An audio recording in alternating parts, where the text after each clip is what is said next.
হে guys, আসসালামু আলাইকুম, welcome to my channel, welcome to another new video. রহস্যজনকভাবে একজন পুলিশ খুন হয়, সাথে তার স্ত্রীও খুন হয়। এই খুনের তদন্তে একজন পুলিশকে সন্দেহ করা হয়। এর পিছনে কি পরকীয়া লুকিয়ে আছে নাকি অন্য কোনো গল্প লুকিয়ে আছে? পুলিশ কি নিজেকে নির্দোষ প্রমাণ করতে পারবে নাকি পারবে না? এর পিছনে কে লুকিয়ে আছে তা জানতে হলে পুরো ভিডিওটি দেখতে হবে। সম্পূর্ণ ভিডিওটি দেখবেন, আশা করি ভালো লাগবে। ওয়েব সিরিজের শুরুতে আমরা একটি বাড়ি দেখতে পাই। বাড়িটি অগোছালো ছিল, অর্থাৎ সেখানে ভাঙচুর করা হয়েছে। তখন একটি ছোট মেয়ে খেলনা দিয়ে খেলছে, পাশে একটি মহিলা রক্তাক্ত অবস্থায় পড়ে আছে। তখন কল আসে, মেয়েটি ফোন রিসিভ করে। অপর প্রান্ত থেকে একটি মহিলা বলে, তোমার মা কই? ওয়াশরুমে না রান্নাঘরে। মেয়েটি বলে, মা ফ্লোরে ঘুমাচ্ছে। মহিলাটি বলে, মানে ফ্লোরে ঘুমাচ্ছে কেন? তোমার বাবা কই? বাবাকে ফোন দাও। মেয়েটি বলে, বাবা তো বাসায় নেই। মহিলাটি বলে, মাকে উঠাও তো ঘুম থেকে। মেয়েটি বলে, মা উঠছে না, ডাকছি তা উঠছে না। আম্মু মরে গেছে। সিন চলে যায় 6 ঘন্টা আগে। রাতে একটি ছেলে হাঁটতেছিল, তার নাম মামুন। মামুন একজন পুলিশ অফিসার। তখন মামুনের কাছে একটি মেসেজ আসে যে বি কেয়ারফুল। মামুন মেসেজটি দেখে আর একটু চিন্তিত হয়ে একটি বাসার ভিতরে ঢুকে পড়ে। তাকে আবার উপর থেকে একটি লোক দেখে। পরে মামুন একটি ফ্ল্যাটে আসে। সে কলিং বেল চাপে, কিন্তু দেখে দরজাটি খোলা। তাই মামুন ভিতরে ঢুকে পড়ে আর সাকিব বলে ডাকতে থাকে, কিন্তু কেউ কোনো সাড়া শব্দ করে না। মামুন রুমের লাইট জ্বালাতে চায়, কিন্তু লাইটগুলো নষ্ট ছিল। তখন পিছন দিক দিয়ে কিছু লোক তার উপরে অ্যাটাক করে দেয়। মামুন সবার সাথে ফাইট করে আর একজনকে ফ্লোরে ফেলে দিয়ে গলা চেপে ধরে বলে, কে তুই? আমাকে কি তুই ফোন দিয়েছিস? সাকিব কই? আর চিল্লাতে থাকে। তখন একজন লোক এসে মামুনের গাড়ি ইঞ্জেকশন পুশ করে। মামুন কিছু করার আগেই অজ্ঞান হয়ে ফ্লোরে পড়ে যায়। এই লোকটিকে আমরা পরে জানতে পারবো। পরের সকালে মিডিয়ার লোক আরিয়ানের বাসায় আসে আর বাচ্চা মেয়েকে জিজ্ঞাসাবাদ করে। তখন একজন গোয়েন্দা পুলিশ আসে, তার নাম রবিন। রবিন বলে, এখানে ক্রাইম হয়েছে আর এখানে মাছের বাজার বানিয়ে রেখেছেন, 2 মিনিটের মধ্যে সব খালি করেন। পুলিশ সকলকে বাইরে যেতে বলে। ফ্লোরে যার লাশ পড়ে আছে তার নাম তানিয়া। তানিয়া একজন জার্নালিস্ট। পরে মামুন নির্জন একটি জায়গায় নিজেকে আবিষ্কার করে। সে দেখে তার ফোন, মানিব্যাগ সকল কিছু ঠিক আছে। পরে পুলিশ এসে বলে, স্যার গতকাল রাত 12টা থেকে ভোর 6টা পর্যন্ত কোনো সিসি ফুটেজ পাওয়া যায়নি। আর এই ফ্ল্যাটটি যে জোনে আছে টানা 2 ঘন্টা লোডশেডিং ছিল। রবিন বলে, সাকিবের কোনো খবর পেলে? পুলিশ বলে, না, আসলে তানিয়ার হাজব্যান্ডের নাম সাকিব। সাকিবও একজন পুলিশ ছিল। পুলিশ বলে, ডিপার্টমেন্টে সাকিবের 2জন বন্ধু ছিল, মামুন আর সাবির। মামুন স্যারের ফোন বন্ধ আর সাবির স্যার এখানে আসছে। পরে সাবির এখানে আসে। রবিন বলে, সাকিব গতকাল অফিস থেকে কয়টা থেকে বের হয়েছিল? সাবির ক্রাইম স্পট দেখে অবাক হয়ে যায় আর বলে, সাকিব ভাই? রবিন বলে, এটা তানিয়া, তার ওয়াইফ। রবিন বলে, সাকিব অফিস থেকে কয়টা বের হয়েছিল? সাবির বলে, 9টার দিকে। সিন চলে যায় গতকাল রাতে। এই লোকটির নাম সাকিব। সাকিব সাবিরের কাছে আসে আর বলে, মামুন যদি আমাকে খোঁজ করে তাহলে বলবি 12:30টার দিকে যেখানে থাকার কথা সেখানে থাকতে বলবি। সাবির বলে, এত রাতে মামুন ভাইয়ের সাথে কোনো অপারেশন নাকি? সাকিব বলে, না, আর বলে, পার্সোনাল, তোকে পরে বলবো। এ বলে সেখান থেকে চলে যায়। সিন বর্তমানে চলে আসে। তখন একটি পুলিশ এসে বলে, স্যার ফোনটি বাজতেছিল। রবিন বলে, এটা তো তানিয়ার ফোন। আর কলটি রিসিভ করে। মামুন বলে, এই তানিয়া, ফোন ধরছো না কেন? কতক্ষণ ধরে ফোন দিচ্ছি। সাকিব কোথায়? রবিন বলে, মামুন আমি রবিন বলছি। মামুন বলে, কোন রবিন? রবিন তার পরিচয় দেয়। মামুন বলে, তুমি ফোন ধরছো কেন? তানিয়া কই? রবিন বলে, সব বলবো, তুমি তাড়াতাড়ি তানিয়ার ফ্ল্যাটে চলে আসো। আর ফোন রেখে দেয়। পরে আমরা একটি মেয়েকে দেখতে পাই, তার নাম রাহি। রাহি একজন ক্রাইম ডিটেকটিভ। রাহি বলে, একে কেউ দেখেছেন এখানে আসতে? ফ্ল্যাটের মানুষ বলে, না, আমরা এখানে কাউকে দেখি নাই। রাহি বলে, কেউ কিছু দেখেছে? লোকটি বলে, কলোনিতে অনেক ফ্ল্যাট বন্ধ থাকে সারা বছর। রাহি বলে, হয় লোকটিকে জ্যান্ত উঠেছে, তারপর তাকে মারা হয়েছে, অথবা কেউ তাকে মেরে লাশটা এখানে ফেলে রাখছে। এত কিছু হয়েছে, কেউ কিছু দেখে নাই। তখন একটি লোক বলে, ম্যাডাম আমি কিছু বলবো। তার নাম আনোয়ার হোসেন। রাহি বলে, বলেন। আনোয়ার বলে, গতকাল অনেক রাতে গোলাম মামুন স্যারকে আমি দেখেছি।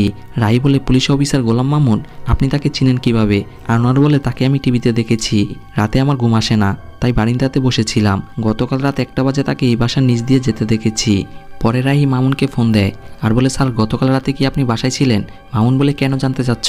রাহি বলে, বলেন না স্যার, গতকাল রাতে কি আপনি বাসায় ছিলেন? মামুন কিছু বলে না আর বলে, আমি বিজি। এ বলে ফোন রেখে দেয়। রাহি চুপ হয়ে যায়। পরে আননোন নম্বর থেকে মামুনকে মেসেজ দেয় যে কাউকে বিশ্বাস করো না। মামুন ওই নম্বরে ফোন দেয়, কিন্তু নম্বরটি বন্ধ ছিল। তাই মামুন টেনশনে পড়ে যায়। পরে ফরেন্সিক থেকে লোক আসে। রাহি বলে, লাশের গলায় ফিঙ্গারপ্রিন্ট আছে, এখানে কারোর সাথে যদি ম্যাচ না হয় অফিসের ডাটার সাথে মিলিয়ে দেখবেন। পরে লাশটির ছবি তোলা হয়। তার নাম নাসির। গতকাল রাতে মামুন তার গলা চেপে ধরেছিল। এইদিকে রবিন তানিয়ার ফ্ল্যাটের মানুষজনদের জিজ্ঞাসাবাদ করে। লোকটি বলে, তানিয়া ম্যাডামের প্রচুর ছেলে বন্ধু ছিল, তাই প্রতি রাতে সাকিব ভাইয়ের সাথে ঝগড়া হতো। মহিলাটি বলে, ছেলেগুলো রেগুলারই আসতো, প্রত্যেকেই খুব দামি গাড়ি করে আসতো। সাকিব ভাই তখন বাসায় থাকতো না। রবিন বলে, তাদের মুখ কখনো দেখেছিলেন? কাউকে চিনতে পেরেছেন? মহিলাটি বলে, আমি অন্য পুরুষের মুখ দেখতে যাব কেন? আমি তার তানিয়ার ভাবির মতো না। রবিন বলে, আমাদের ডিপার্টমেন্টের কেউ আসতো? গোলাম মামুন। লোকটি বলে, নায়ক আরমান কেসের গোলাম মামুন আসতো তো, উনি তো বেশি আসতো। রবিন বলে আপনি এই বিল্ডিংয়ের সেক্রেটারি, কারা এই বিল্ডিংয়ে আসা যায় রেজিস্টার করেন না? সেক্রেটারি বলে আমাদের ছোট বিল্ডিংয়ে কোনো ক্যামেরা নাই, পাড়া প্রতিবেশীরা বেশি বলে। তানিয়া ভাবি খুব ভালো মানুষ ছিল, তার কাছে বন্ধু বান্ধব আসে, এটা তো সবার কাছেই আসে। রবিন বলে তাহলে যে শুনতাম তার বাসায় অশান্তি হতো, ছেলেটি বলে তা আমি বলতে পারবো না, কিন্তু একদিন পেপার দিতে আইসা শুনছি সাকিব ভাই জোরে চিল্লায় বলতাছে খুন করে ফেলবো, একদম খুন করে ফেলবো। আর ম্যাডাম বলতেছে set up stop your mouth. এর বাইরে আমি আর কিছু জানি না স্যার। পরে চিফ অফিসার ফোন দেয়, রবিন বলে পুরো বাসাটা তছনছ হয়ে গেছে, আমরা ইনভেস্টিগেশন করছি। চিফ বলে সাকিব কোথায়? রবিন বলে ওকেও পাওয়া যাচ্ছে না স্যার, এখন পর্যন্ত সেই আমাদের ক্রাইম সাসপেক্ট। প্রতিবেশীর সাথে কথা বলে যা বুঝতে পারলাম। পরে মামুন তানিয়ার বাসায় আসে আর বলে তোমরা এখানে কেন? পুলিশ বলে উপরের ফ্ল্যাটে তানিয়া ম্যাডাম খুন হয়েছে, আমাদের সাকিব ভাইয়ের ওয়াইফ। মামুন থ হয়ে যায় আর উপরে চলে আসে। রবিন বলে সাকিব কোথায়? মামুন বলে সে তো আমিও জানতে চাই। মামুন বলে তুমি আমার সাথে এভাবে কথা বলছো কেন? রবিন বলে সাকিব গতকাল তোমার সাথে দেখা করার জন্য অফিস থেকে বের হয়েছিল, তারপর থেকে তার আর কোনো হদিশ নেই। আর এইদিকে তার বই ডেড বডি পড়ে আছে তার বাড়িতে। আর রেগে গিয়ে বলে সাকিব কোথায়? তা শুনে সবাই থ হয়ে যায়। রবিন বলে তোমরা তোমাদের কাজ করো। মামুন চুপ হয়ে যায় আর তাকে এদিকে আসতে বলে। রবিন বলে এইখানে বলো। মামুন বলে গতকাল দুপুরবেলা সাকিব বলে তার বাসায় যেতে, কি জানি জরুরি কথা আছে। 9টা সাড়ে 9টার দিকে একটা আননোন নাম্বার থেকে কল আসে। একজন অপরিচিত লোক আমাকে বলে সাকিব নাকি আমাকে জিগাতলা একটি বাসাতে যেতে বলেছে। আমি বলি সাকিব কোথায়? সে বলে সাকিবের ফোন নাকি নষ্ট হয়ে গেছে। আমি সাকিবকে ফোন দেই, কিন্তু তার ফোন বন্ধ পাই। পরে রাত 1টার দিকে আমি সেই জিগাতলার ফ্ল্যাটে যাই, কিন্তু সেখানে সাকিব ছিল না। রবিন বলে কি গল্প বলছো? মামুন বলে আমি যা বলছি সব সত্য। রবিন বলে এরপর সাকিবের সাথে তোমার কথা হয়েছিল? মামুন বলে না, সকালবেলা উঠে দেখি সাকিবের ফোন বন্ধ, এখনও বন্ধ। তারপর তানিয়া নম্বরে ফোন করলাম, তুমি ধরলা, তোমার সাথে কথা হইল। রবিন বলে তুমি রাতে কোথায় ছিলা? মামুন বলে বাসায়। রবিন বলে তোমার চোখের এখানে কিসের দাগ? তখন মামুনের ফোনে মেসেজ আসে, তা দেখে সে অবাক হয়ে যায়। রবিন বলে কি? মামুন বলে ব্যাংক থেকে মেসেজ এসেছে। তখন বড় স্যার ফোন দেয় আর বলে তুমি কোথায়? মামুন বলে রবিনকে ইনভেস্টিগেশনে হেল্প করছি। স্যার রবিনকে ফোন দিতে বলে, রবিন ফোন দেয়। মামুন তানিয়ার মৃতদেহ দেখে থ হয়ে থাকে। স্যার বলে মামুনকে নিয়ে হেডকোয়ার্টারে আসো। রবিন বলে চলো। মামুন বলে কোথায়? রবিন বলে স্যার তোমাকে নিয়ে যেতে বলেছে। মামুন বলে মানে?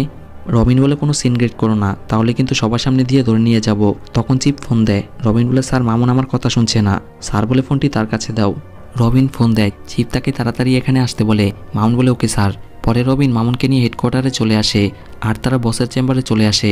মামুন বলে স্যার আপনি কেন বিশ্বাস করছেন না কেন? আমি ওই অ্যাড্রেসে গিয়েছিলাম। চিপ বলে তুমি জানো না কতটা তুমি ডেঞ্জারে আছো। চিপ বলে এই মার্ডারের সাসপেক্ট তুমি, আমাদের কাছে আই উইটনেস আছে, তুমি একমাত্র সন্দেহজন ব্যক্তি। মামুন বলে কি? স্যার বলে যে তোমাকে রাতের বেলা দেখেছে। পরের দিন সেই বাড়িতে ডেড বডিটা পাওয়া যায়। মামুন বলে কার ডেড বডি? কে খুন হয়েছে? আমি কিছু জানি না। রাহি তখন ফোনের মধ্যে নাসিরের পিক দেখায়। মামুন ছবি দেখে অবাক হয়ে যায় আর বলে স্যার এই লোকের সাথে কাল রাতে আমার হাতাহাতি হয়েছে। রবিন বলে তার মানে স্বীকার করছো তুমি মার্ডারটা করেছো? মামুন বলে হাতাহাতি হয়েছে, দেখো সে আমাকে কি করেছে। রবিন বলে এক পর্যায়ে তার গলা টিপে মেরে ফেলেছ। মামুন বলে মারি নাই, শুধু 5-6 সেকেন্ড ধরে রেখেছিলাম, তারপর আমাকে ইনজেকশন পুশ করে অজ্ঞান করে ফেলেছিল। দেখেন স্যার এখানে দাগ আছে। রবিন বলে ওইটা মশার কামড় স্যার। মামুন বলে এটা তোমার কাছে মশার কামড় মনে হচ্ছে, তোমার প্রবলেমটা কি? রবিন বলে তুমি মার্ডার করে স্বীকার করছো না, এইটাই আমার প্রবলেম। মামুন বলে স্যার সে আমাকে পছন্দ করে না, তাদের ব্যাচের কেউ আমাকে পছন্দ করে না। স্যার বলে এখানে পছন্দ অপছন্দের কথা না, এখানে এভিডেন্সটাই আসল। মামুন বলে এখানে মোটিভ কি, আমি তাকে কেন মারতে যাব? রবিন বলে কারণ তুমি একটি গোল্ড স্মাগলারের সাথে জড়িত, লোকটির নাম নাসির, সে গোল্ড স্মাগলারের সদস্য। রাহি তাকে প্রমাণ দেয়। রবিন বলে নাসির এর আগেও এয়ারপোর্টে 2বার ধরা খাইছে, তুমি তাকে টাকা বা অন্য কিছুর জন্য গতকাল রাতে লোকটাকে মেরে ফেলেছ। তা শুনে মামুন হাসে। রবিন বলে তোমার ব্যাংকে 50 লাখ টাকা ঢুকেছে। তা শুনে মামুন চুপ হয়ে যায়। রবিন বলে হাসছো না কেন? এখন আসো। মামুন বলে আমি সত্যি জানি না স্যার, টাকাগুলো কোথা থেকে আসছে, কেউ আমাকে হয়তো ফাঁসাতে যাচ্ছে। স্যার বলে কে? মামুন বলে আমি জানি না স্যার। রবিন বলে ও এভাবে স্বীকার করবে না। স্যার বলে পরিষ্কার করে বলো কি হয়েছে। মামুন বলে পরশু সাকিব অফিসে আমার সাথে দেখা করতে আসে, সিন চলে যায় পরশু দিনে। সাকিব মামুনকে নিয়ে অফিসের সাইডে নিয়ে আসে। মামুন বলে কি হয়েছে? সাকিব বলে তা নিয়ে একটি স্টোরি কভার করতে গিয়ে একটি লিড পেয়েছিল, সেই লিডটা ধরে আমি কিছু পার্সোনালি ইনভেস্টিগেশন করেছি। বড় একটি গল্প পাবলিক হতে যাচ্ছে, সেইটা দেশে সরকার পর্যন্ত নাড়িয়ে দিবে, সাথে তোর কনফিউশনটা দূর হবে। মামুন বলে আমার কোন কনফিউশন? সাকিব বলে দুলাভাইয়ের মার্ডারের কেসের কনফিউশন। মামুন চুপ হয়ে যায়। সাকিব বলে এই বিষয়টা তুই যত সিম্পল মনে করছিস ব্যাপারটা তত সিম্পল না, এর পিছনে বিরাট একটা কিছু আছে। সিন বর্তমানে চলে আসে। স্যার বলে অন্য কিছু মানে কি আছে? মামুন বলে সেটা বলার জন্যই সাকিব আমাকে রাতে তার বাসায় যেতে বলেছিল। কোন হুকুমত আলী হুকুমত হোসেন এই নামে জড়িত আছে। রবিন বলে সবাই জানে মামুনের মুরগির মতো কলিজার জন্য ওর দুলাভাই মারা গিয়েছে, ভয়ে তার হাত পা ঠান্ডা হয়ে গিয়েছিল, না হলে আজও তার দুলাভাই বেঁচে থাকতো। তা শুনে মামুন রেগে যায়। স্যার ধমক দেয়। মামুন শান্ত হয়। রবিন বলে আমি শিওর মামুন মিথ্যা বলছে, সাকিব ওকে বাসায় যেতে বলে নাই। কিন্তু ও রেগুলার সাকিবের বাসায় যেত, কারণ তানিয়ার সাথে ওর একটা অবৈধ রিলেশন ছিল। তা শুনে মামুন রেগে যায়। রবিন তখন ফোনে একটি তাদের দুজনের ছবি দেখায়। মামুন মুস্কি এসে বলে তখন সাকিবও সেখানে ছিল। আর স্যার আমরা ইউনিভার্সিটি থেকে ফ্রেন্ড। রবিন বলে এই বিষয় নিয়ে সাকিব আর তানিয়ার মধ্যে ঝগড়া হয়, আর এক পর্যায়ে সাকিব তানিয়াকে হত্যা করে। পরে সাকিব মামুনকে ডাকে এই বিষয়টা আলোচনা করার জন্য। মামুন বলে তুমি কি পাগল, কিসব গাঁজাগুড়ি কথা বলছে স্যার, আপনি সাকিবকে ডাকেন, ফেস টু ফেস কথা বলেই সবকিছু বেরিয়ে আসবে। স্যার বলে সাকিবের খোঁজ পাওয়া যাচ্ছে না। তখন রাই বলে স্যার ফিঙ্গারপ্রিন্টের ম্যাচ পাওয়া গিয়েছে। স্যার বলে কে? রাই বলে নাসিরের গলায় মামুন স্যারের ফিঙ্গারপ্রিন্ট পাওয়া গিয়েছে। তা শুনে মামুন অবাক হয়ে যায় আর আমতা করে চুপ হয়ে থাকে। রবিন বলে আমার কিছু বলার নেই। পরে মামুনকে একটি প্রাইভেট রুমে নিয়ে আসে আর তার থেকে সকল কিছু নিয়ে নেওয়া হয়। রাহি বলে আইডি কার্ড স্যার। মামুন তার আইডি কার্ড খুঁজে পায় না আর মনে হয় দস্তাদস্তির এক পর্যায়ে ফ্ল্যাটে পড়ে গেছে। রাহি বলে না স্যার আমি সেখানে কিছু পাইনি। মামুন বলে তাহলে জানি না। রাহি বলে ঠিক আছে তাহলে আপনি এই ঘরে অপেক্ষা করুন। মামুন বলে আমাকে কি অ্যারেস্ট করা হলো? গভর্নমেন্ট পারমিশন ছাড়া কিন্তু আমাকে অ্যারেস্ট করা যাবে না। রাহি বলে সবকিছু নিয়ম আইন মতো হবে স্যার, বাকি কথা চিপ আর রবিন স্যার বলবে, আপনি অপেক্ষা করেন। এই বলে সেখান থেকে চলে যায়। মামুন চুপ হয়ে বসে থাকে। এইদিকে সাকিবকে মৃত অবস্থায় গাড়ির মধ্যে পাওয়া যায়। তাকে কেউ গুলি করে হত্যা করেছে। ফরেন্সিকের লোকেরা সাকিবের হাত থেকে একটি আইডি কার্ড নিতে যাবে, তখন সাবির অপেক্ষা করতে বলে আর দেখে আইডি কার্ডটা ছিল গোলাম মামুন স্যারের। পরে সিন চলে যায় 18 সেপ্টেম্বর 2010 সালে। মামুন পুলিশের পোশাক পরে অফিসের জন্য রেডি হচ্ছে। তখন মামুনের বড় বোন ফোন করে, তার নাম মিতু। মামুন বলে আপা কি হয়েছে বল। মিতু বলে তোর দুলাভাই আমার গায়ে হাত দিয়েছে। মামুন বলে দুলাভাই? অসম্ভব। মিতু বলে আমি কি বানায় বলতেছি, চামচা কোথাকার।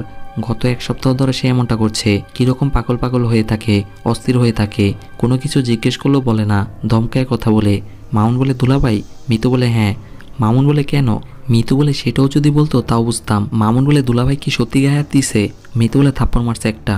মামুন চুপ হয়ে থাকে। মিতু বলে আমিও দিছি, চুল টাইনা একদম ছিঁড়া ফেলছি, খামসায় বাপের নাম বলে দিছি, ঘুষিও মারছি ব্যাটের মধ্যে দু একটা। মামুন বলে আচ্ছা এখন কি করবা, মামলা করবা? মিতু বলে তুই কি আমার সাথে ফাইজলামি করছিস? তুই দেখ তোর দুলাভাই এমন কেন করতেছে, কিছু বলে না কেন, কি হয়েছে তার জিজ্ঞেস কর, আমার কিছু ভাল লাগতেছে না এসব। মামুন বলে ঠিক আছে আমি দেখছি, এ বলে ফোন রেখে দেয়। পরে মামুন পুলিশ স্টেশনে আসে। তাকে দেখে দুলাভাই স্যালুট দেয়। আসলে দুলাভাইয়ের চাইতে মামুন সিনিয়র পদে আছে। মামুন বলে দুলাভাই বের হচ্ছ? দুলাভাই বলে জি স্যার, আর বলে একটি অপারেশনে যাচ্ছি কিডন্যাপের। মামুন বলে আমিও আসি। দুলাভাই চুপ হয়ে যায়। মামুন বলে সরি আপনি যান, আমি সিএনজি নিয়ে আসি। পরে মামুনকে তার সাথে যেতে বলে। মামুন বলে তুমি কেমন আছো দুলাভাই? তার নাম আশিক। আশিক বলে তোর আপা বিচার দিছে তাই না? এই দেখ হামসাই কি করছে। মামুন বলে সবকিছু ঠিক আছে, কি নিয়ে টেনশন করছো? আশিক বলে কোনো টেনশন নাই, এত লাফালাফি করা লাগবে না। মামুন বলে ইন্টিমেট লাইফ ঠিক আছে, না হলে কিন্তু বোন নিয়ে চলে যাব। আশিক বলে থাপড়ে কান লাল করে দিব। মামুন মুস্কি আসে আর বলে বলো না কি নিয়ে এত টেনশন করছো? আর বলে হাতে মামলা কয়টা? আশিক বলে 21টা। মামুন বলে 21টা, তার জন্য টেনশন করছো নাকি অন্য কিছু আছে? বলো না দুলাভাই কি হয়েছে? আশিক বলে পত্রিকা পড়, দৈনিক মুক্তবাগ পড়, আর ড্রাইভারকে গাড়ি থামাতে বলে। মামুন নেমে যায়। আশিক বলে রাতে দেখা হবে। পরে মামুন একটি সিএনজি ডাকে, তখন গোলাগুলির আওয়াজ শুনতে পায়। তাই মামুন গানাতে নিয়ে সেই দিকে আসে। তখন বাসা থেকে একটি লোক বের হয়। মামুন বলে সরে যান আর বাসার ভিতরে ঢুকে পড়ে। লোকটির নাম কোরামিন। কোরামিন তখন বসকে ফোন দেয়। বস বলে কি অবস্থা? কোরামিন বলে রুগী ডাক্তারের চেম্বারে, অপারেশন চলছে। পরে তারা মেয়েটিকে উদ্ধার করে। আশিক বলে মেয়েটিকে নিয়ে যাও, আমি এদিকে খাবার দিচ্ছি। মামুন মেয়েটিকে নিয়ে যায়, কিন্তু পিছনে ঘুরে দেখে দুলাভাই নেই। তাই মেয়েটিকে অন্য পুলিশদের দিয়ে দেয় আর দুলাভাইকে খুঁজে। তখন দুইটি ছেলে এসে আশিককে গান পয়েন্ট করে আর মামুনকে পিস্তল ফেলে দিতে বলে। আশিক বলে কি ভাবছো, শুট করো। কিন্তু মামুন শুট করে না। আশিক বারবার তাকে গুলি করতে বলে। মামুন বলে ওকে, আর গান নিচে রাখে। কিন্তু ছেলেগুলো আশিককে গুলি করে হত্যা করে। মামুন তখন নিচ থেকে গান নিয়ে তাদেরও শুট করে মেরে ফেলে। সিন বর্তমানে চলে আসে। এসব ভেবে মামুন খুব টেনশনে ছিল আর বলে তোমরা ভাবছো এই কাজটা আমি করেছি? সাবির তুমিও বিশ্বাস করছো আমি করেছি? সাবির বলে আমার বিশ্বাস অবিশ্বাস দিয়ে কি হবে, এভিডেন্স কথা বলবে স্যার। আর বলে সাকিবের হাতে আপনার আইডি কার্ড পাওয়া গিয়েছে। তা শুনে মামুন থ হয়ে যায়। পরে সাংবাদিক বলে দুইটি খুনের কোনো যোগসূত্র পাচ্ছেন? আপনারা কাউকে সন্দেহ করছেন? চিফ বলে আমি কোনো প্রশ্নের উত্তর দিব না এই মুহূর্তে। গতকাল রাতে আমাদের লোক সাকিবের লাশ জিকাতলার একটি গ্যারেজে পেয়েছি। গতকাল সকালে তানিয়ার লাশ তার ফ্ল্যাটে পেয়েছি। আমরা নিশ্চিত হয়েছি এই দুইটি খুনই একটি হত্যাকাণ্ড।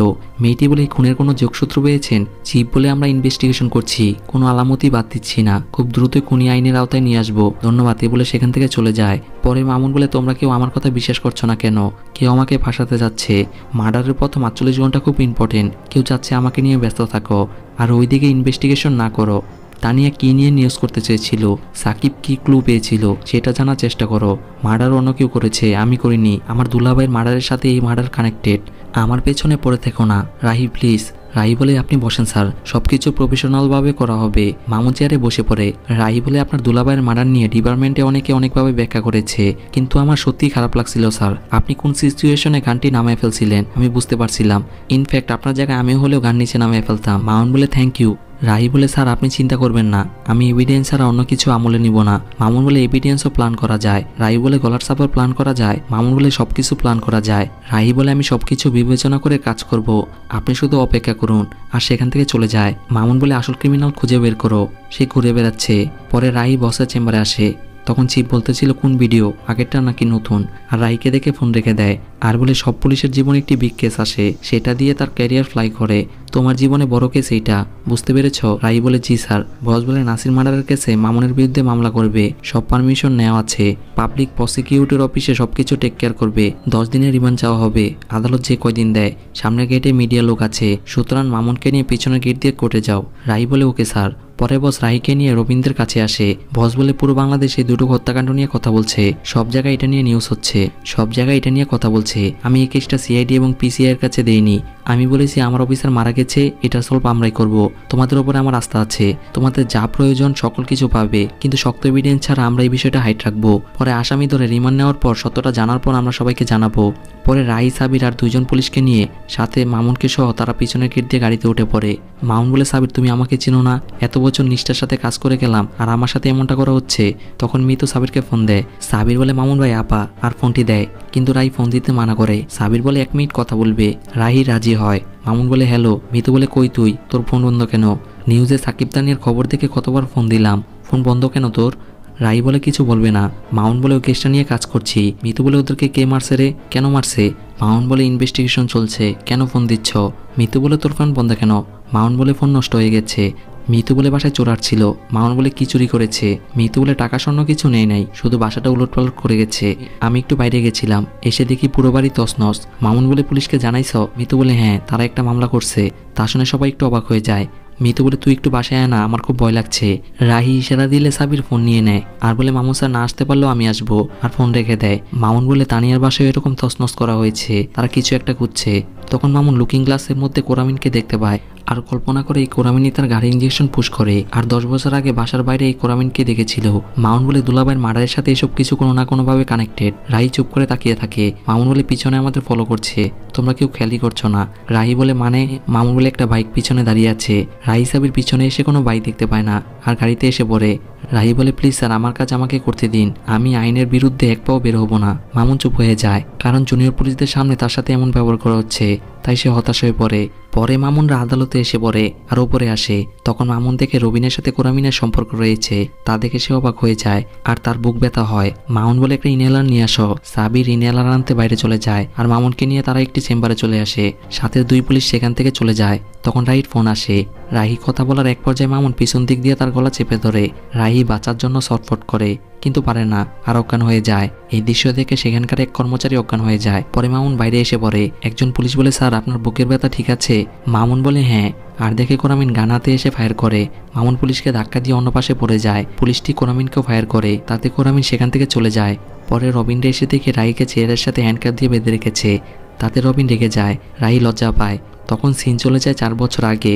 একজন আসামিকে অপারেশন করা হয়েছে। এই আসামিটি রাহির আন্ডারে। রাহি লোকটির হাতে হ্যান্ডকাপ পরাতে চায়, কিন্তু লোকটি মানা করে। রাহি বলে না, আটকাইতে হবে। নার্স বলে সে পালাবে কেমনে, একটু আগে অপারেশন করা হয়েছে, 24 ঘন্টার আগে তো কাইতেই তো হতে পারবো না। রাহি আর লোকটির হাতে হ্যান্ডকাপ লাগায় না আর নার্সকে বলে এখান থেকে নড়বা না, এ বলে দূরে চলে যায়। পরে রাহি মায়ের সাথে কথা বলে।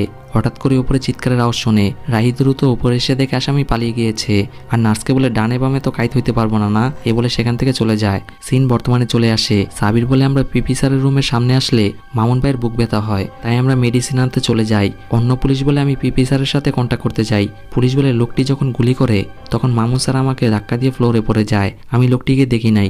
পরে আমি কাউন্টার 2টা গুলি করি আর উঠে দেখি সেখানে কেউ ছিল না। সাবির বলে আমি সিসি ফুটেজ চেক করেছি, কিন্তু ওই বারিন্দায় কোনো সিসি ক্যামেরা ছিল না। আর সবাই বলে এটা মামুন স্যারের লোক। পরে সাংবাদিকরা বলে 48 ঘন্টা হয়ে গেছে, তদন্তটি এখন কোন পর্যন্ত আছে? চিফ বলে আমাদের তদন্তে যথেষ্ট অগ্রগতি হয়েছে, আমরা অতি শীঘ্রই খুনিকে ধরতে সক্ষম হব। ছেলেটি বলে আমরা শুনেছি আপনারা একজনকে সন্দেহভাবে ধরেছিলেন, এইটা কি আপনি কনফার্ম করবেন? চিফ বলে আপনারা কি তথ্য পাচ্ছেন আমার জানা নেই, আপনার তথ্যকে কনফার্ম করা আমার কাজ না। আর ধন্যবাদ দিয়ে সেখান থেকে চলে যায়। পরে রবিনদের চেম্বারে আসে আর তাদের নানা কথা শুনিয়ে সেখান থেকে চলে যায়। সাথে রবিনকে এই কেসের দায়িত্ব দেয়। রবিন বলে তোমাদের উপর আমার বিশ্বাস আছে, আর বলে মামুনের বোনের বাসায় নজর রাখো, সাথে মামুনের একটা ভাগ্নি আছে না, তার উপরে নজর রাখো। সাবিরা বলে ওকে। তখন রাই বলে আমি একটু ওয়াশরুমে যাব। রবিন বলে যা ইচ্ছা করো। রাই মন খারাপ করে ওয়াশরুমে চলে আসে আর মুখে পানি দিয়ে খুব রেগে যায়। পরে সে মিতুর বাসায় আসে আর নিজের পরিচয় দিয়ে বলে মামুন স্যার বাসায় এসেছে। মিতু বলে না, ও তো এই সময় অফিসে থাকে, কাল রাতেও বাসায় আসে নাই। রাই চুপ হয়ে থাকে। মিতু বলে কিছু হয়েছে? রাই বলে না আপা, কিছু হয় নাই, স্যার আসলে বলবেন রাই এসেছিল আর বলবেন আমি তাকে বিশ্বাস করি। এ বলে সেখান থেকে চলে যায়। আফজাল বলে স্যার রাই মামুনদের বাসা থেকে বের হয়েছে, আমরা কি তাকে ফলো করব? রবিন বলে না। পরে মামুন একটি ফোন আর সিম কিনে আর মিতুকে ফোন দেয়। মিতু বলে তুই বাসায় আসছিস না কেন? মামুন বলে সাকিব তানিয়ার কেস নিয়ে ব্যস্ত আছি, তোমরা ঠিক আছো? মিতু বলে হ্যাঁ আমরা ঠিক আছি। মামুন বলে চুরি যে হয়েছিল দুলাভাইয়ের কিছু নিছে? মিতু বলে ওর কি নিব? তুই হঠাৎ দুলাভাইয়ের কথা জিজ্ঞেস করছিস কেন? আমার কেমন জানি লাগতেছে। তুই কি আমার থেকে কিছু লুকাচ্ছিস? রাহি নামের একজন পুলিশ বলল ও নাকিও তোকে বিলিভ করে আর তোকে যোগাযোগ করতে বলেছে। এসবের মানে কি? কি হইতাছে মামুন? মামুন বলে কিছু হয় নাই, যারা আমাকে টার্গেট করেছে তারা আমার কোনো পথ খোলা রাখেনি, না হলে আমি এমনটা করি না। মিতু বলে তুই কি করেছিস? আমি কিছু বুঝতে পারছি না। রবিন এই বিষয়গুলো শুনতে থাকে। মামুন ফোন রেখে দেয়। রবিন বলে লোকেশন ট্র্যাক করতে পেরেছ? ছেলেটি বলে ইয়েস স্যার, করাইল বস্তি। পরে মামুন এটিএম থেকে কিছু টাকা তোলে আর ব্যাংকে ফোন দিয়ে বলে আমার ব্যাংকে 50 লক্ষ টাকা ঢুকেছে। আমি জানি বাইরে থেকে টাকা আসলে আপনারা ফোন দিয়ে সোর্স জানতে চান, আমাকে এই বিষয়ে কোনো ইনফর্ম করা হয়নি। ম্যানেজার তখন বলে রাত 1:30টার দিকে আপনাকে ফোন দেওয়া হয়েছিল। মামুন বলে এত রাতে কেন ফোন দেওয়া হয়েছে? ম্যানেজার বলে এটা কল সেন্টার থেকে দেয়, তাই থার্ড পার্টি ছেলেরা করে। মামুন বলে কোন দেশ থেকে টাকা পাঠানো হয়েছে? তখন অন্য একজন বলে তাকে আসতে বলেন এখানে। ম্যানেজার বলে তাহলে আপনাকে এখানে আসতে হবে, আমি ইনফর্মগুলো রেডি করছি, 1 ঘন্টার মধ্যে চলে আসেন। মামুন বলে ওকে আমি আসছি, এ বলে ফোন রেখে দেয় আর সেখান থেকে চলে যায়। পরে কোরামিনটা সেই এটিএমের সামনে চলে আসে যেখান থেকে কিনা মামুন টাকা তুলেছিল, কিন্তু তারা মামুনকে খুঁজে পায় না। পরে মামুন ব্যাংকের সামনে আসে আর দেখে পুলিশের লোকেরা কেউ রিক্সা চালক মুচি হয়ে বসে আছে। তা দেখে মামুন মুচকি আসে। তখন রবিনরা মামুনকে দেখতে পায় আর তার পিছু নেয়, কিন্তু মামুন তাদের চোখে ফাঁকি দিয়ে সেখান থেকে চলে যায়। তাতে রবিন রেগে যায়। পরে আমরা একটি ট্যুরিস্ট ফোর্সের পুলিশকে দেখতে পাই, তার নাম মিলন। মিলন চা খেতে আসে। তখন তার কাছে একটি ফোন আসে আর বলে স্যার একজনের ব্যান্টি ব্যাগ হারিয়ে গিয়েছে। মিলন বলে কক্সবাজারে ব্যান্টি ব্যাগ হারিয়ে গিয়েছে, আমি এখানে কি করব? এ বলে ফোন রেখে দেয় আর বলে কি দোষে যে আমাকে ট্যুরিস্ট পুলিশে ফালিয়ে রেখেছে, আমি এই কাজ করবো না, আমার মাথা ধরে গেছে একদম।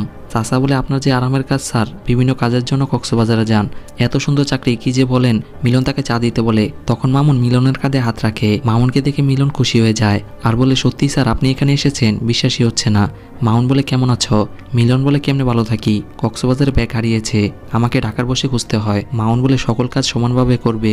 মিলন বলে আমি জানি আপনি এই কথাই বলবেন, আর বলে আপনার চোখে কি হয়েছে? মামুন বলে বাড়ি খাইছে একটা। মিলন বলে সাকিব ভাইয়ের কি হইলো? এত বড় অফিসারকে কে মারলো? এত বড় সাহস কার? আপনি কিছু জানেন স্যার? মামুন বলে তদন্ত চলছে, আর বলে আমাকে একটা হেল্প করতে পারবা? মিলন বলে হ্যাঁ স্যার বলেন। মামুন বলে দুলাভাই মারা যাওয়ার আগে একটা কেস সলভ করেছিল, মনে আছে? মিলন বলে মনে আছে স্যার, এক ব্যবসায়ী মেয়েকে কিডন্যাপ করা হয়েছিল। মামুন বলে ওইটা ডকেট ফাইল আমার লাগবে, তুমি কোর্ট থেকে আনতে পারবা? মিলন বলে আপনি চাইলেই তো নিতে পারবেন।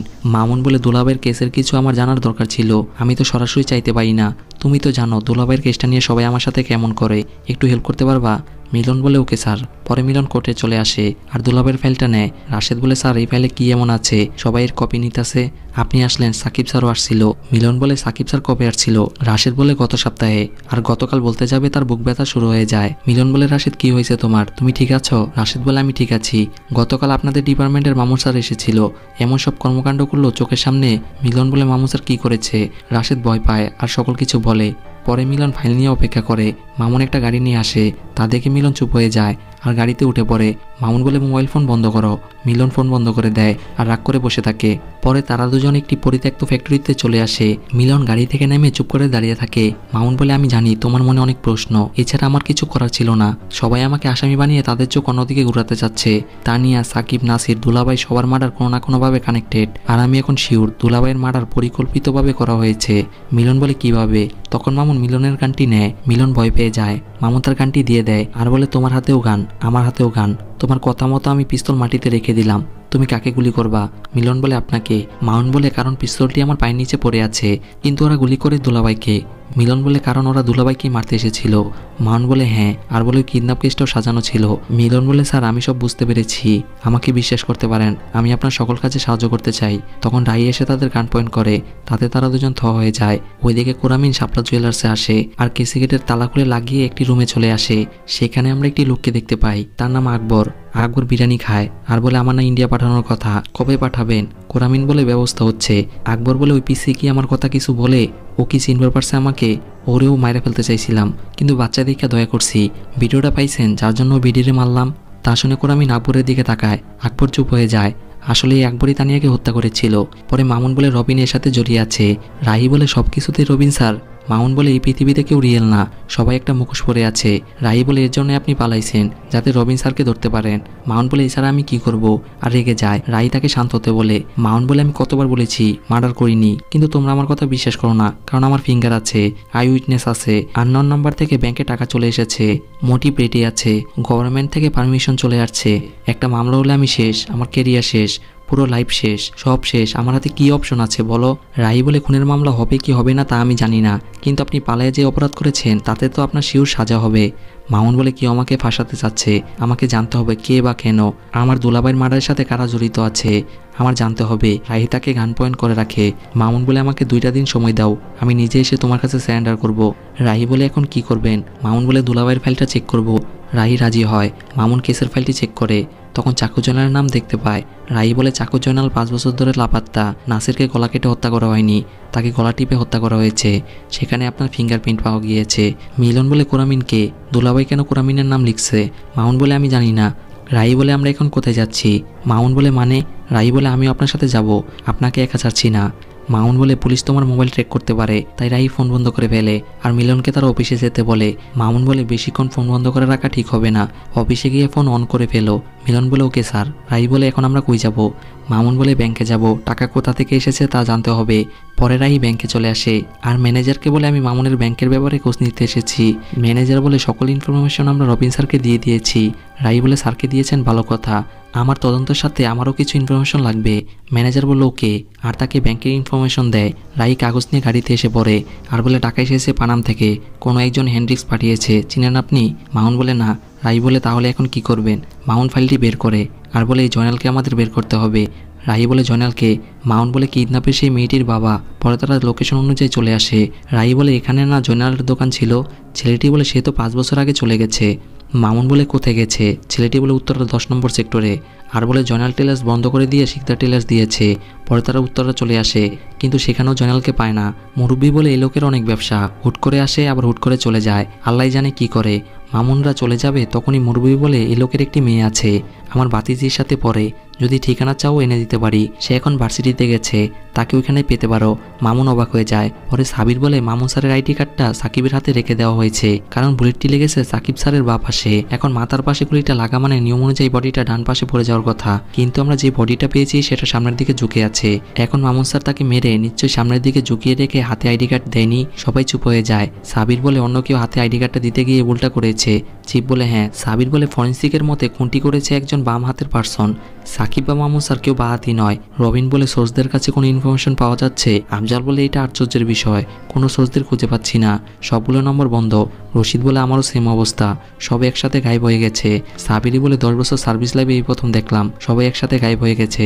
রবিন বলে হাই প্রোফাইল মার্ডার কেস, তাই হয়তো ভয় পাচ্ছে। তখন একটি পুলিশ এসে সিসি ক্যামেরার ফুটেজ দেখায় আর বলে সাকিব স্যারের 2 বারের আগের সিসি ফুটেজ। রবিন চিপ স্যারকে দেখায়। সাবির বলে তো চাকু জয়নাল, সে বাঁ হাতি, তানিয়ার গলাও কাটা হয়েছে বাঁ হাত দিয়ে। আর বলে আমরা একটা ভালো ক্লু পেলাম। চিপ বলে শুধু মামুনকে খুঁজো। রবিন বলে ইয়েস স্যার। পরে মামুনরা কলেজে চলে আসে, তখন একটি মেয়ে আসে আর বলে রাহিকে। রাহি তার পরিচয় দেয়, মেয়েটির নাম নাবিলা। রাহি বলে তোমার বাবার ব্যাপারে একটু জানতে চেয়েছিলাম। নাবিলা বলে বাবার ব্যাপারে জানতে এসেছেন আমার কাছে কি? বাবার কাছে যান। রাহি বলে তোমার বাবার অ্যাড্রেসটা পেতে পারি? নাবিলা বলে জানি না, আর আমি দিতে বাধ্যও না, আমি কিছু বলতে পারবো না। তখন মামুন বলে তুমি আমাকে চিনতে পেরেছ? নাবিলা বলে না। মামুন বলে আমাকে একটু হেল্প করো, এটা একজনের জীবন মরণের ব্যাপার। নাবিলা বলে তাতে আমার কি? তখন মামুন নাবিলাকে অজ্ঞান করে ফেলে আর তাকে গাড়িতে উঠিয়ে নিরিবিলি জায়গায় চলে আসে। পরে নাবিলার জ্ঞান ফিরে আসে আর মামুনকে দেখে ভয় পেয়ে যায় আর বলে আপনারা কি সত্যি পুলিশ? আর বলে আপনারা কি সত্যি আমাকে কিডন্যাপ করে নিয়ে এসেছেন, নাকি আগের মতো এটাও ফেক? মামুন একটু অবাক হয়ে যায়, কারণ তার ধারণাই ঠিক দুলাভাইকে মারার জন্য কিডন্যাপটা নাটক ছিল। নাবিলা ভয় পেয়ে যায়। রাহি বলে, তুমি শান্ত হও, যা জানো আমাদের বলো। নাবিলা বলে, কিডন্যাপের ধরনটা ফেক ছিল। আব্বু আমাকে একটা আঙ্কেলের সাথে ওইখানে পাঠিয়েছিল। আমি তাকে চিনি না, আগে কখনো দেখি নাই। আমাকে বলেছিল ওইখানে কিছুদিন থাকতে। মামুন বলে, কোন আঙ্কেল, মনে আছে? নাবিলা বলে, না, উনি সবসময় ব্যাপারী শার্ট পরে থাকতো। মামুন বলে, খাটো করে? নাবিলা বলে, হ্যাঁ। মামুন বলে, এই লোকটাই তো আমাকে কোটি গুলি করেছিল। দুলাভাইয়ের মার্ডারের সময়ও তাকে দেখেছিলাম। মামুন বলে, ওনার নাম বলতে পারবা? তার নাম কি খোরামিন? নাবিলা বলে, নাম জানি না। আমার আব্বাও খুব খারাপ মানুষ, অনেক 2 নাম্বার কাজ করে। উনি কোথায় থাকেন, কি করেন আমি কিছুই জানি না। আমাদের পরিবারের কেউ জানে না। আমার আম্মুর সাথে ওনার সম্পর্ক একদম ভালো না। তিনি আমাদের সাথে থাকেন না। আমি আমার আব্বুকে অনেক ঘৃণা করি। আর কান্না করে। মামুন তাকে পানি দেয়। নাবিলা পানি পান করে আর বলে, আমার আব্বুর অনেকগুলো নাম, জয়নাল, শিকদার, আকবর, মুস্তাফিজ। তার পাসপোর্টে অনেকগুলো, কিন্তু তার আসল নাম হুকুমত চৌধুরী। উনি এই নাম কাউকে বলে না, কেউ জানেও না। মামুন বলে, তোমার আব্বু এখন আছে কোথায়? নাবিলা বলে, জানি না, 3-4 বছর ধরে এখানে আসে না, মনে হয় মারা গেছে। নাবিলা বলে, কোথায় গেলে তাকে পাওয়া যাবে, বলতে পারবা? নাবিলা বলে, আটিবাজারে একটা শাপলা জুয়েলার্স আছে, সে ওইখানে বসে। মামুন তাকে সরি বলে। নাবিলা বলে, ওকে, সমস্যা নেই। পরে মামুন বলে, সাকিব আমাকে হুকুমতের কথাই বলতে চেয়েছিল, তাকে ধরতে পারলে আমরা অনেক কিছু জানতে পারবো। আর বলে, আমার কথা এখন বিশ্বাস হয়েছে? রাহি বলে, এইভাবে মানুষ অজ্ঞান করতে থাকলে আমি নাই। মামুন বলে, ওকে। পরে তারা শাপলা জুয়েলার্সের সামনে চলে আসে। মামুন দেখে পুলিশে অনেক মানুষ ভিড় করে আছে। রাহি মাস্ক পরে ভিড়ের কাছে আসে আর দেখে চাকু জোনালের মরদেহ পড়ে আছে, যাকে আমরা বিভিন্ন নামে চিনি। আসলে এটাই হলো নাবিলার বাবা, যার নাম হুকুমত, যাকে গুলি করে কেউ মেরে ফেলেছে। তাতে মামুন খুব রেগে যায়। নাবিলা বলে, এখন পরিস্থিতি যা দাঁড়াইছে, আপনার একার পক্ষে এই তদন্ত করা সম্ভব না। আপনি ডিপার্টমেন্ট ছাড়া এক পাও আগাতে পারবেন না। এটা কোনো মুভি না যে আপনি সব কাজ করে ফেলবেন। মামুন চুপ করে থাকে। রাহি বলে, প্লিজ স্যার, আপনি সারেন্ডার করেন। ডিপার্টমেন্টে অনেক ভালো মানুষ আছে, চাইলেও আপনাকে ফাঁসাতে পারবেন না, এত সহজ না। আর আমিও আপনার সাথে আছি, এখন অনেক কিছু গোপন আছে। আর মামুনকে সারেন্ডার করতে রিকোয়েস্ট করে। মামুন হতাশ হয়ে পড়ে আর বলে, এই দুনিয়ার কেউ আপন না, সবাই মুখোশ পরে থাকে। তবুও আমি তোমাকে বিশ্বাস করলাম। পরে মৃত্যুর বাসার সামনে 2টি পুলিশ কথা বলতেছিল। আসলে তারা মৃত্যুর বাসার সামনে 24 ঘন্টা নজর রাখে। তখন একটি বাইক এসে তাদের গাড়িতে লাগে। পুলিশগুলো গাড়ি থেকে বের হয় আর বাইক আরোহীকে উঠায়। আর সেই পাকে রাহি আর মামুন তার বোনের বাসায় ঢুকে পড়ে। দরজা তালা লাগানো থাকলে দ্বিতীয় দরজা দিয়ে ঢুকে পড়ে। তাতে মৃত্যু ভয় পেয়ে যায় আর বলে, এইসব কি হইতাছে? রাহি মৃত্যুর মেয়ের কাছে থাকে। মামুন বোনকে সকল কিছু খুলে বলে। মৃত্যু বলে, সবাই বুঝতেছে না কেন, তুই কেন খুন করতে যাবি? মামুন বলে, সারেন্ডার করার আগে তোমার সাথে দেখা করতে আসলাম। তার শুনে বোন কান্না করে। মামুন তাকে শান্ত হতে বলে। তখন বাগ্নি এসে তাদের ডাকে। মামুন এসে দেখে নিউজে বলা হচ্ছে পরকীয়া কারণে মামুন সাকিবকে হত্যা করেছে। আপাতত মামুন পলাতক আছে। এই নিউজ দেখে মামুন থ হয়ে যায় আর মিলনকে মেসেজ দেয়। মিলন তখন মাথা ঘুরানোর বাহানা করে। পুলিশগুলো তাকে ধরে। মিলন বলে, একটু ভালো করে ধরেন। সেই ফাঁকে মামুনরা বাসা থেকে বের হয়ে যায় আর দ্রুত গাড়িতে উঠে পড়ে। মামুন বলে, পিছনে একটা কালো ব্যাগ আছে, একটু দাও তো। রাহি গাড়ি থেকে নেমে পিছনে আসে। সেই ফাঁকে মামুন গাড়ি নিয়ে পালিয়ে যায়। রাহি বোকা হয়ে যায় আর টেনশন করে। পরে মিলনকে জিজ্ঞাসাবাদের জন্য ধরে নিয়ে আসে আর সিসি ফুটেজ দেখিয়ে বলে, এটা কে? মিলন বলে, মামুন স্যার। রবিন বলে, মামুন তোমার কাছে কেন আসছিল? মিলন বলে, আমার কাছে এসে তার দুলাভাইয়ের কিডন্যাপ কেসের ডকেট কোর্ট থেকে নিয়ে আসতে বলেছিল। রবিন বলে, এত পুরোনো ফাইল দিয়ে ও কি করবে? মিলন বলে, তা তো আমি জানি না। রবিন বলে, আমাদের জানালে না কেন? মিলন বলে, সে যে অপরাধী ডিপার্টমেন্টের কেউ জানে না, আমি জানলে আমি আপনাকে অবশ্যই জানাতাম। রবিন বলে, কোর্টের পর তোমার ফোন অফ ছিল কেন? মিলন বলে, আমার ফোনের ব্যাটারি চার্জ শেষ হয়ে গিয়েছিল। রবিন বলে, ঠিক আছে যাও, মামুন তোমার সাথে যোগাযোগ করলে আমাদের ইনফর্ম করবা। মিলন বলে, ওকে স্যার, আর সেখান থেকে চলে যায়। পরে মিলন চাচার দোকানে এসে চা খেতেছিল। তখন একটি ছেলে একটি ফাইল রেখে সেখান থেকে চলে যায়। মিলন ফাইল খুলে একটি গ্রুপ পিকচার দেখতে পায় আর ছবির পিছনে জিএম 22 জুলাই 2010 সাল লেখা ছিল। পরে নিউজে বলা হয় সাকিব তানিয়ার হত্যার দায়ে সন্দেহজনকভাবে গোলাম মামুনকে গ্রেপ্তার করা হয়েছিল। এই বিষয়ে পুলিশের কোনো স্পষ্ট বক্তব্য পাওয়া যায়নি। ডিটেকটিভ প্রধান বলেন, গোলাম মামুনের ব্যাপারে আমি কিছু বলবো না। আমি সাংবাদিক ভাইদের কাছে অনুরোধ করছি, আপনারা উল্টাপাল্টা কোনো নিউজ করবেন না, তাতে আমাদের তদন্তের বিঘ্ন ঘটে। আমরা অতি দ্রুতই অপরাধীদের আইনের আওতায় নিয়ে আসবো। আমাদের তদন্ত দ্রুত গতিতে এগিয়ে চলছে। ধন্যবাদ। চিফ বলে, এটা কিভাবে করা হলো? মামুন যাতে ফিরে না আসে এটা ইচ্ছা করে করা হয়েছে। মামুন যদি সারেন্ডার করার মনোভাব পোষণ করতো, এখন তো আর সে করবে না। রবিন বলে, আমাদের মাঝে যদি কেউ করে থাকে তাহলে অবশ্যই ধরবো। চিফ বলে, কাউকে ধরা লাগবে না, শুধু মামুনকে ধরো। পরের দিন মিলন রাস্তা দিয়ে হাঁটছিল, তখন সে বুঝতে পারে তাকে ফলো করা হচ্ছে। মিলন বলে, ভাই আপনি কোন ব্যাচ? আবার বললেন না আপনি পুলিশ না। ছেলেটি মুচকে আসে। মিলন বলে, আপনার কাজ আপনি করছেন, ভালো, চলেন অফিসে যাই, এসির তলে বসে আড্ডা দিমু। পরে মিলন ছেলেটিকে নিয়ে চায়ের দোকানে আসে। মিলন ইশারা দিলে চাচা চায়ের মধ্যে মেডিসিন দিয়ে দেয়। মিলন বলে, যখনই শুনছি মামুন স্যারের ভিতরে গাবলা আছে তখনই সইরা পড়ছি। আর বলে, এখানে গরম, চলেন চেম্বারে যাই। এ বলে দূরে চলে আসে। মিলন বলে, ভাই আমি তো চায়ের বিল দেই নাই, আপনি দাঁড়ান, আমি একটু আসছি। তখন চাচা মামুনকে ফোন দেয় আর লাউড স্পিকারে মিলন দূর থেকে কথা বলে। পুলিশটি কিছু বুঝতে পারে না। পরে মামুন নিজের চুলগুলো কেটে ছোট করে ফেলে আর গাড়ি নিয়ে একটি নির্জন জায়গায় চলে আসে। মামুন আত্মরক্ষার প্র্যাকটিস করতে থাকে। পরে মিলন পুলিশটিকে ফাঁকি দেয় আর সেখান থেকে পালিয়ে মামুনের কাছে চলে আসে। মিলন মামুনকে দেখে অবাক হয়ে যায় আর তাকে ছবিটি দেখায়। মামুন বলে এখানে শুধু একজনকে চিনি। মিলন বলে মঞ্জুরুল করিম। মামুন বলে বাকিরা কে? মিলন বলে আমিও চিনি না। মামুন ছবিটার ডেট দেখে তখন সে দুলাভাইকে কল্পনা করে যে বলেছিল পত্রপত্রিকা পর, দৈনিক মুক্তবাক পর। মামুন বলে 2010-এর জুলাইয়ের মুক্তবাক পত্রিকা বের করো। মিলন বলে স্যার 2013 পরে তো আর নেই। মামুন বলে পাবলিক লাইব্রেরিতে যেতে হবে, সেখানে পাবো। মিলন বলে স্যার আপনি কোথায় যাচ্ছেন? আপনার জন্য রিস্ক, সবাই তো উৎপেতে বসে আছে। মামুন বলে রিস্ক নেওয়া ছাড়া আমার কিছু করার নেই। আর বলে গাছের সকল পাকা ফল সবচেয়ে উঁচু ডালের মধ্যে থাকে, ভয় পেয়ে নেমে গেলে গাছের একটাও পাকা ফল পাবে না। এভাবে আমি কিভাবে বাঁচবো? লুকাইয়া পালায় এটা কোনো মানুষের জীবন হবে? মিলন চুপ করে থাকে। মামুন বলে আমার কিছু নেই, ব্যাংক ব্যালেন্স নেই, জায়গা জমি নেই, শুধু আছে পুলিশের ব্যাস আর সম্মান। পরে তারা পাবলিক লাইব্রেরির উদ্দেশ্যে যেতে থাকে। রাস্তায় চেকপোস্ট বসেছে, তা দেখে মামুন ভয় পেয়ে যায়। পুলিশ বলে কোথায় যাচ্ছেন স্যার? ট্যুরিস্ট। মিলন বলে হ্যাঁ। মামুন তখন কাপড়ের টুকরো নিয়ে গাড়ি পরিষ্কার করতে থাকে। পুলিশ মামুনের ছবির সাথে এখনকার মামুনের কোনো মিল পায় না, তাই তাদের চলে যেতে বলে। মামুনরা সেখান থেকে চলে যায় আর পাবলিক লাইব্রেরিতে চলে আসে আর পুরনো পত্রিকার রুমে চলে আসে। পরে রবিন সিসি ক্যামেরার মধ্যে মিলনকে দেখতে পায় আর বলে মিলনের পাশে কে? চিফ বলে সে মামুন হবে। অন্য পুলিশ বলে স্যার ব্যান্ডটি পাবলিক লাইব্রেরির দিকে গিয়েছে। রবিন বলে চলো আমার সাথে। চিফ বলে গুলি করবে না, মামুনকে আমার জীবিত চাই। রবিন বলে ওকে স্যার, আর সেখান থেকে চলে যায়। পরে মামুন কি নিউজ দেখতে পায় প্রতিমন্ত্রীর ছেলে আত্মহত্যা, তাই পকেট থেকে ছবি বের করে। আর মেয়েটির সাথে যে ছেলেটি দাঁড়ানো সে প্রতিমন্ত্রীর ছেলে। মামুন বলে এই মন্ত্রী মারা গিয়েছে গত বছর। মিলন বলে এই মন্ত্রীর সাথে দুলাভাইয়ের সম্পর্ক কি? এইদিকে রবিনটা তার টিম নিয়ে লাইব্রেরিতে চলে আসে আর মামুনকে খুঁজতে থাকে। পরে তারা একটি নিউজ দেখতে পায় যে ছেলের দাফন শেষে প্রতিমন্ত্রী সিঙ্গাপুরে চলে যায়। মিলন বলে এটা কেমন কথা? মামুন তখন আরেকটি নিউজ দেখতে পায় যে অবশেষে শুরু হলো জুনায়েদ রহমানের অপমৃত্যুর মামলার তদারকি। তা দেখে মামুন বলে অপমৃত্যুর মামলা হয়েছিল, তদন্ত কর্মকর্তা ছিল দুলাভাই। পরে সেখানে রবিনরা চলে আসে আর বলে মামুন তুমি গান পয়েন্টে আছো, প্লিজ সারেন্ডার করো। তখন মামুন মিলনের গান নিয়ে তাকে গান পয়েন্ট করে আর বলে রবিন আমাকে যেতে দাও। রবিন বলে মিলন তোমার লোক, তুমি যা ইচ্ছা করো, আমার কিছু আসে যায় না। মিলন বলে স্যার এটা কি করছেন? আমাকে জোর করে আনলেন আর আমার মাথায় পিস্তল ধরলেন, এইটা ঠিক করতেছেন? তখন মামুন উপরে ফায়ার করে আর মিলন ওমাগো বলে রবীন্দ্রের উপরে এসে পড়ে। এই ফাঁকে মামুন সেখান থেকে চলে যায় আর ওয়াশরুমে এসে গানটি রেখে দেয়। পরে পুলিশরা বলে প্লিজ স্যার সারেন্ডার করেন, কিন্তু মামুন সারেন্ডার করে না আর তাদের সাথে ফাইট করে সেখান থেকে চলে যায়। রবিন তার পিছু নেয়। তখন রাহি বাইক নিয়ে আসে আর বলে স্যার উঠেন। মামুন বাইকে উঠে পড়ে আর রাহির সহযোগিতায় সেখান থেকে পালিয়ে যায়, কিন্তু রবিন তাদের ধরতে পারে না। পরে তারা দুজন একটি ব্রিজের নিচে চলে আসে। মামুন বলে তুমি এখান থেকে চলে যাও, আমার সাথে যারা জড়িয়েছে তাদের কারো ভালো হয়নি। রাহি বলে যেখানে কিনা আমার রাগ করার কথা সেখানে আপনি রাগ করছেন, আমাকে একা রেখে পালাইছেন, আমি আপনাকে আর একা ছাড়ছি না, আমার সাথে চলেন। মামুন বলে আমাকে নিতে হলে শ্যুট করতে হবে। রাহি তাকে গান পয়েন্ট করে কিন্তু শ্যুট করতে পারে না আর বলে এখন কি করবেন? মামুন বলে সব সমস্যা এই ছবিটার মধ্যে। রাহি ছবিটা দেখে। মামুন বলে জুনায়েদ সুইসাইড করেনি, সাকিব তানিয়া জেনে গিয়েছিল তাই তাদের মেরে ফেলা হয়েছে। রাহি চুপ হয়ে যায়। মামুন বলে সেম ভাবে দুলাভাই জেনে গিয়েছিল তাই কিডন্যাপের নাটক সাজিয়ে দুলাভাইকে মেরে ফেলেছিল। এখন সাকিব তানিয়াকে মেরে আমাকে খুনি বানানো হয়েছে।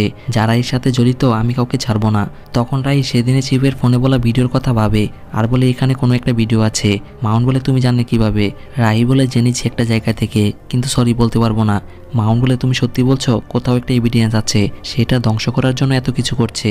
দুলাভাই তা কিভাবে পেলো? সাকিব তানিয়া কিভাবে জানলো? পরে সিন চলে যায় 18 জুলাই 2010 সালে প্যারামাউন্ট রিসোর্টে। সবাই মিলে পার্টি করছে আর নাচছে। সেখানে আমরা মঞ্জুর করিম, জুনায়েদ এবং সুফিয়াকে দেখতে পাই। পরে জুনায়েদ আর সুফিয়া একটি রুমে কিছু ভালো মুহূর্ত পার করে। তখন মঞ্জু ফোন দেয়। সুফিয়া বলে আমি লাউড স্পিকারে দিচ্ছি আর কল রিসিভ করে। মঞ্জুর বলে হ্যালো, কই তুমি? সুফিয়া বলে আমি তো বাসাতে। মঞ্জু বলে আমি আজকে ফ্রি আছি, আসো। সুফিয়া বলে না আজকে বের হবো না, আমার শরীরটা ভালো লাগছে না। মঞ্জু বলে শরীর খারাপ না অন্য কিছু? সুফিয়া বলে অন্য কিছু কি হবে, আমার শরীর আসলেই ভালো লাগছে না। মঞ্জু বলে তোমার কথা শুনে তো তা বোঝা যাচ্ছে না। সুফিয়া বলে আমার শরীরটা খুবই খারাপ, মনে হচ্ছে আমার পিরিয়ড হবে। মঞ্জু বলে আচ্ছা এটা কোনো ব্যাপার না, চলে আসো। সুফিয়া বলে আচ্ছা আমাদের না ব্রেকআপ হয়েছে, তারপরে কেন আমি তোমার সাথে দেখা করব? মঞ্জু বলে ব্রেকআপ হয়ে গেছে বলে কি দেখা করা যাবে না? আমরা একটা ফ্রেন্ড সম্পর্কে থাকতে পারি না? জুনায়েদ বলে আমাদের ব্যাপারটা তাকে বলো। সুফিয়া বলে না থাকতে পারি না। মঞ্জুর বলে তুই আমাকে রিফিউজ করতাছস? সুফিয়া বলে না আমাদের না পার্টিতে দেখা হবে, আমার শরীরটা আসলেই ভালো লাগছে না, আমার মাথা ঘুরাচ্ছে, আর ফোন রেখে দেয়। তাতে মঞ্জুর খুব রেগে যায়। জুনায়েদ বলে আমাদের মনে হয় তোমাকে মঞ্জুরকে আমাদের ব্যাপারটা একটা বলে দেওয়া উচিত। সুফিয়া বলে মঞ্জুর তো সহজভাবে নিবে না। জুনায়েদ বলে মঞ্জু সহজভাবে নেক বা না নেক তাতে কি আসা যায়, আমি তো আর বেশি আসি নাই তাই না, তুমি না বলতে পারলে আমি বলে দিব। সুফিয়া বলে এটা করো না প্লিজ, সময় হলে আমি বলে দিব। জুনায়েদ চুপ করে থাকে। সুফিয়া তাকে চুমু দেয় আর বলে প্লিজ এটা করো না। এ বলে তাকে জড়িয়ে ধরে। জুনায়েদ বলে আমি বাসায় যাব, আমার কাজ আছে। সুফিয়া বলে জুনায়েদ প্লিজ, কিন্তু জুনায়েদ সেখান থেকে চলে যায়। সুফিয়ার মনটা খারাপ হয়ে যায়। সিন বর্তমানে চলে আসে। রাই বলে ছবিটা কোথা থেকে পাইছেন স্যার? মামুন বলে জানি না। রাই মন খারাপ করে বসে থাকে। মামুন বলে কি হয়েছে? রাই বলে বিশ্বাস যখন করতে পারছেন না বলার দরকার নেই। মামুন বলে সত্যি আমি জানি না কে পাঠাইছে, সে আমাকে ছোট ছোট মেসেজ দেয়, হয়তো আমার ভালো চায়। রাই বলে আমাকে সেই নাম্বারটা দেন, আমি তার লোকেশনটা বের করি। মামুন কথা ঘুরিয়ে বলে দুলাভাই মার্ডারের আগের দিন প্রতিমন্ত্রীর সাথে দেখা করতে গিয়েছিল মন্ত্রণালয়ে, কিন্তু এর পরের দিনই দুলাভাই মার্ডার হয়ে যায়। রাহি বলে আপনি কি শিওর দুলাভাই মন্ত্রণালয়ে গিয়েছিল? মামুন বলে না, কিন্তু মন্ত্রণালয়ে গিয়ে মন্ত্রীর অ্যাপার্টমেন্ট চেক করলেই পাওয়া যাবে। রাহি বলে আপনাকে যে মেসেজ পাঠায় তার নম্বরটি আমাকে দিন, তার লোকেশন বের করি, দেখা করি, সবকিছু জানা যাবে। মামুন বলে থ্যাংক ইউ, আমরা আমাদের জন্য বাবার। রাহি বলে আমি যা করি সিরিয়াসলি করি মামুন। তা শুনে মামুন চুপ হয়ে যায়। রাহি পরে বলে স্যার, মামুন তার ফোন দিয়ে সেই আননোন নাম্বারটি দেয়। রাহি একজনকে নম্বরটি দেয় আর তার সিডিসিটা বের করে দিতে বলে। মামুন বলে তোমাদের বাড়িতে কে কে আছে? রাহি বলে ভাই মা বাবা এই তো। মামুন বলে বিয়ে করো নাই? রাহি মুচকে আসে আর বলে না স্যার। মামুন বলে বয়ফ্রেন্ড আছে? তখন ফোনে মেসেজ আসে। রাহিদ বলে এটা ফরিদা আহমেদের নামে কেনা একটা সিম, গত 12 ঘন্টায় 2টা লোকেশন নেওয়া, একটা সচিবালয়ে আর একটা প্যারামাউন্ট হোটেলে। তখন মামুন ছবিটি বের করে আর বলে এই ছবিটিও প্যারামাউন্টের রিসোর্টে তোলা, সাথে রাহিদকে ছবিটি দেখায়। পরে তারা প্যারামাউন্ট রিসোর্টে চলে আসে। রাহি তার পরিচয় দেয়। ম্যানেজার বলে আমি আপনাকে কিভাবে সাহায্য করতে পারি? রাহি বলে ফরিদা আহমেদ নামে কেউ আছে? ম্যানেজার বলে না। তখন মামুন দেওয়ালে একটি ছবি দেখতে পায় আর বলে এই মেয়েটিকে? ম্যানেজার বলে উনি আমাদের ডিরেক্টর ম্যাডাম, চেয়ারম্যান স্যারের মেয়ে সুফিয়া। মামুন ছবির সাথে মিলিয়ে দেখে আর বলে সুফিয়ার সাথে দেখা করা যাবে? ম্যানেজার বলে না স্যার, ম্যাডাম তো দেশের বাইরে। মামুন বলে কবে আসবে? ম্যানেজার বলে জানি না স্যার।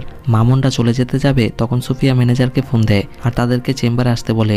ম্যানেজার বলে ওকে ম্যাম, আর তাদেরকে ডাকে। পরে মামুনরাই চেম্বারে বসেছিল, তখন সেখানে সুফিয়া আসে আর বলে আপনি এখানে কি করছেন? বাংলাদেশের মোস্ট ওয়ান্টেড পারসন। মামুন বলে আপনি আমাকে কেন হেল্প করছেন? সুফিয়া বলে আমি আপনাকে কেন হেল্প করতে যাব? মামুন বলে 13 বছর চাপা পড়ে থাকা একটি সিক্রেট আপনি আবার সবার সামনে আনতে চাইছেন। সুফিয়া বলে মানে? মামুন বলে আপনি মেরুনাতে পড়েন, তানিও মেরুনাতে পড়তো। সুফিয়া বলে হাজার হাজার ছাত্রী মেরুনাতে পড়তো, সবাই কি সবাইকে চিনে নাকি? মামুন বলে আপনি 2000 সালে ক্লাস 8-এ পড়তেন, তানিয়া পড়তো, আপনারা ব্যাচমেট ছিলেন। তানিয়াকে না চেনার কোনো কারণ নেই, কারণ সে কালচার নিয়ে অনেক অ্যাক্টিভ ছিল, সবাই তাকে চিনত।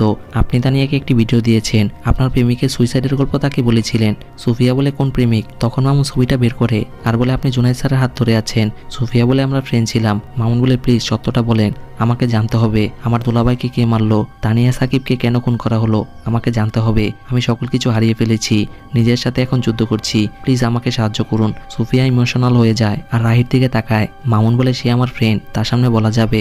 সুফিয়া ছবিটা হাতে নেয় আর কান্না করে বলে আমি তাকে খুব ভালোবাসতাম। সিন চলে যায় সেই রাতে। জুনায়েদ বিছানা থেকে উঠে ওয়াশরুমে চলে যায়। সুফিয়া বলে আমি মঞ্জুরকে বলবো তো, 1 সপ্তাহের মধ্যে বলবো। জুনায়েদ চুপ হয়ে থাকে। সুফিয়া বলে আচ্ছা আমি 3 দিনের মধ্যে বলবো।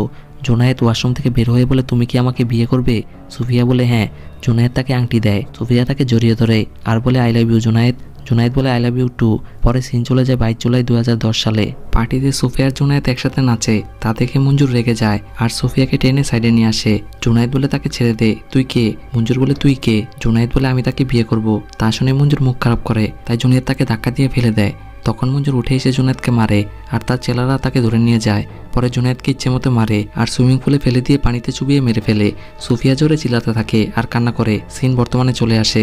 সুফিয়া বলে পরের দিন সারা দেশে নিউজ বের হয় জুনায়েদ আত্মহত্যা করেছে। পুরো বিষয়টা ওরা দামাচাপা দিয়ে দেয়। আপনার দুলাভাই এসেছিল আমার সাথে কথা বলতে, কিন্তু বাবা দেননি। পরের দিনে আমাকে নিয়ে লন্ডনে চলে যায়। 10টা বছর প্রতিটা দিনই এই মুহূর্তে বলতে চেয়েছি, কিন্তু পারিনি। মামুন বলে তারপর কি হয়েছে? সুফিয়া বলে দেশে ফিরে হঠাৎ তানিয়ার সাথে দেখা হয়ে যায়। একটা ইন্টারভিউ করতে চেয়েছিল আমার, আমি কথার প্রসঙ্গে কিছু কথা বলেছিলাম। তানিয়া ইনভেস্টিগেশন করতে গিয়ে বিপদে পড়ে যায়। মামুন বলে তাহলে দুলাভাইকে কে মারলো? সুফিয়া বলে জানি না। মামুন তাকে রিকোয়েস্ট করে। সুফিয়া বলে আমি আপনাকে আর কিছু বলবো না, এতক্ষণ বলেছি কারণ আপনি এখন মৃত মানুষ। মৃত পদযাত্রীর শেষ ইচ্ছাটা পূরণ করা যেতেই পারে, ওরা আপনাকে বাঁচিয়ে রাখবে না। তখন রাইন ফোন বেজে উঠেছে। মামুন থেকে কোরামিন ফোন করেছে। তা দেখে সে অবাক হয়ে যায়। রাহি তখন সুফিয়াকে গান পয়েন্ট করে আর বলে ভিডিওটা কই? সুফিয়া বলে কিসের ভিডিও? রাহি বলে সেদিন আপনি মার্ডারের পুরো দৃশ্য ভিডিও করেছেন, সাকিব স্যার সেই জন্য আপনার সাথে দেখা করতে এসেছিল, কিন্তু বিপদ পেয়ে আপনি আসেন নাই। সুফিয়া বলে আমার কাছে কোনো ভিডিও নেই। মামুন তাকে শান্ত হতে বলে। রাহি বলে তুই আসলে একটা মৃত মানুষ, এই ভিডিও পর্যন্ত আসার জন্য নাটক করেছি, না হলে তোকে কবেই গুলি করে মেরে ফেলতাম। মামুন থ হয়ে যায়। রাহি বলে কোর্ট থেকে পালাইতে দিছি আমি, গাড়ি থেকে পালাইতে দিছি আমি, না হলে এত সোজা আমার হাত থেকে বের হওয়ার এক বলে আমি বারবার করি না। মামুন বলে কেন করতেছ, কার জন্য করতেছ? সুফিয়া বলে ও মাই গড তুমি হুকুমতের লোক। মামুন বলে কোন হুকুমত? সুফিয়া বলে হুকুমত কোনো মানুষ না, তারা একটি চক্র, খুব ডেঞ্জার, পিছন থেকে তারা কলকাঠি নাড়ায়, সিস্টেম তাদের কিছুই করতে পারে না, তারা সকল কিছু নিয়ন্ত্রণ করে, আর এদের বিরুদ্ধে গেলে এটা তাদের শেষ করে দেয়। রাহি গালি দেয় আর গান লোড করে বলে লাস্ট ওয়ার্নিং, ভিডিওটা কই? তখন মামুন হিট করলে রাহির হাত থেকে গানটি পড়ে যায়, আর গান নিতে গেলে রাহি লাথি দিয়ে গানটি দূরে সরিয়ে দেয়, আর তাদের মধ্যে মারামারি শুরু হয়ে যায়। মামুন রাহিকে না মেরে খালি দূরে সরিয়ে দেয়, কিন্তু রাহি মামুনকে হিট করে গানটি নিয়ে নেয়। মামুন এসে ধরে আর তাদের মধ্যে হাতাহাতি শুরু হয়ে যায়। হঠাৎ গান থেকে গুলি বের হয়ে যায়, রাহি ফ্লোরে পড়ে যায়। তখন সুফিয়া এসে দেখে মামুনের হাতে গান। মামুন করুণ দৃষ্টিতে রাহির দিকে তাকিয়ে থাকে। পরে সিন চলে যায় 24 জুলাই 2010 সালে। জোনায়েদ মরে যাওয়াতে তার বাবা খুব হতাশ হয়ে পড়ে। তখন তার কাছে একটি ফোন আসে আর সিঙ্গাপুরে চলে যায়। এখানে আমরা আরেকজনকে দেখতে পাই, তার নাম রাজীব চৌধুরী, মঞ্জুর বাবা। পরে একজন ফোন দিয়ে বলে এটা একটা দুর্ঘটনা হয়ে গেছে, জোনায়েদের বাবার নাম সাজেদুর রহমান, সেই বলে এটা দুর্ঘটনা, আমার ছেলেকে মেরে ফেলেছে তারা। ফোনে বলে 500 কোটি টাকা দেওয়া হলো, আমাদের মাফ করে দেন, আর পুরো ঘটনা ভুলে যান। সাজেদুর কান্না করে আর বলে আমার ছেলেকে এভাবে মেরে ফেললো। ফোন থেকে বলে যদি না মানেন আপনার মন্ত্রিত্ব থাকবে না, রাজনীতি ক্যারিয়ার শেষ হয়ে যাবে, আপনার একটি ছেলে আর একটি মেয়ে আছে, তাদের কথা ভাবেন। রাকিব চৌধুরী বলে আমার ছেলে এটা ইচ্ছে করে করেনি, মাফ করে দেন। পরে আশিক চিপের কাছে আসে, তখন চিপ ফোনে কথা বলে আর বলে আমি সব দেখছি, আপনি চিন্তা করবেন না। চিপ বলে কি বলবে বলো? আশিক বলে জুনায়েদের কেসটা সুইসাইড মনে হচ্ছে না। চিপ বলে ছেলেটা মাতাল অবস্থায় সুইমিং পুলে পড়ে মরে গিয়েছে, কেন তোমার আত্মহত্যা মনে হচ্ছে না? শুনেছি পরকিয়া করতো। আশিক বলে দুইজন দেখছে, পার্টি থেকে মঞ্জুর জুনায়েদকে মেরে টেনে ইসরে নিয়ে যাচ্ছে। চিপ বলে তারা কি লিখিত স্টেটমেন্ট দিবে? আশিক বলে জি না স্যার। চিপ বলে তাহলে একটা আত্মহত্যার কেস কিভাবে মার্ডার কেস বানাবা? আশিক বলে মঞ্জুরকে যদি অ্যারেস্ট করে রিমান্ডে নিয়ে যেতে পারি তাহলে সব বের হয়ে যাবে। চিপ বলে তুমি কি পাগল হয়ে গেছো? কোনো শক্ত প্রমাণ ছাড়া এরকম হাই প্রোফাইল মানুষকে অ্যারেস্ট করা সম্ভব? আশিক চুপ হয়ে যায়। চিপ বলে তুমি এই কেসের ফাইনাল রিপোর্ট দিয়ে দাও, দ্বিতীয়বার এই কেস নিয়ে কথা বলতে এসো না, যাও। আশিক মন খারাপ করে সেখান থেকে চলে যায়। পরে সিন চলে যায় 17 সেপ্টেম্বর 2010 সালে। পরে আশিক মন্ত্রণালয়ে আসে, সাজিদুর রহমান তাকে বসতে বলে আর বলে আপনার ইনভেস্টিগেশন কতদূর, ফাইনাল রিপোর্ট দিয়েছেন? আশিক বলে সেই ব্যাপারেই কথা বলতে এসেছি স্যার, আপনার ছেলে আত্মহত্যা করেনি। তা শুনে সাজিদুর চেম্বারে থাকা বাকি লোকদের বাইরে যেতে বলে, তারা সেখান থেকে চলে যায়। সাজিদুর বলে প্রমাণ আছে আপনার কাছে? আশিক বলে 2-3 জন আই উইটনেস আছে, তারা দেখেছে 2-3 জন আপনার ছেলেকে ধরে পার্টি থেকে বের করে নিয়ে গেছে। এখন একটাই উপায়, মঞ্জুরকে অ্যারেস্ট করে 164 স্টেপমেন্ট নেওয়া। সাজিদুর বলে করেন, আপনাদের কাজ আপনারা করেন। আশিক বলে আই উইটনেসের লিখিত স্টেটমেন্ট ছাড়া আঁকাতে পারছি না আমি, আপনি যদি একটু হেল্প করতেন, মানে অ্যারেস্ট করে জিজ্ঞাসাবাদ করলে সব বেরিয়ে যাবে। সাজিদুর কিছুক্ষণ চুপ থেকে বলে যা হবার হয়ে গেছে, বাদ দেন। আশিক বলে এটা আত্মহত্যা না স্যার, আপনার ছেলেকে খুন করা হয়েছে, জোনায়েদের শরীরে কোনো অ্যালকোহল পাওয়া যায়নি, তাহলে সে মাতাল হয়ে পানিতে পড়তে যাবে কেন? আপনি চান না আপনার ছেলের খুনিরা সাজা পাক? সাজিদুর রেগে যায় আর বলে আমার চেয়ে আপনার দরদ বেশি, আর মাথায় হাত দিয়ে বলে হুকুমতের লোকেরা মানবে না। সাজিদুর বলে চলে যান। সিন বর্তমানে চলে আসে। সুফিয়া বলে শুধু হুকুমতের লোকেরা জেনে গিয়েছিল বলে আপনার দুলাভাইকে মেরে ফেলেছে, এরা কখনো ধরা পড়ে না, আর এদের বিরুদ্ধে কেউ বলতেও আসে না। মামুন চুপ করে থাকে। সুফিয়া বলে হাজার হাজার কোটি টাকা গায়েব হয়ে যায়, ড্রাগস স্বর্ণ চোরাচালিন হয়, দেশে হুটহাট করে ক্রাইসিস চলে আসে। কারা করে এইসব?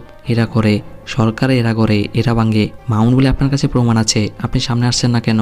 সুফিয়া বলে আমার কাছে কোনো ভিডিও নেই, আমি রেকর্ড করার জন্য মোবাইলে চাপ দিয়েছিলাম কিন্তু কোনো রেকর্ড হয়নি, আমার মস্ত বড় ভুল হয়ে গেছে তানিয়ার সাথে এই বিষয়ে শেয়ার করা, আমি ভাবতেও পারি নাই ওর এমন একটা পরিস্থিতি হবে।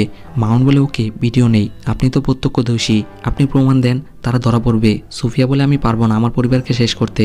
মামুন বলে এখন তাহলে আমি কি করব? সুফিয়া বলে আমি জানি না, আমি আজ রাতে লন্ডন চলে যাব, চেষ্টা করব আপনাকে দেশ ছেড়ে পালাতে সাহায্য করব, আর এখানে যা কিছু হয়েছে কেউ কোনোদিন জানবে না, এইটুকু আমি আপনার জন্য করতে পারবো।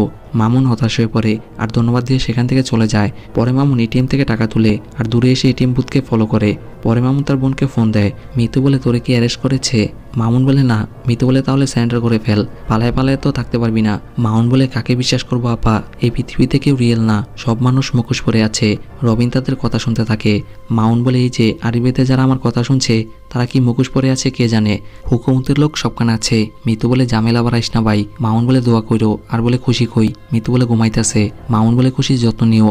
আমার সবকিছু নমুনি তুমি। আমার কিছু হলে সবকিছু তুমি পাবে। মিতু বলে কি বলতেছিস এসব পাগলের মতো।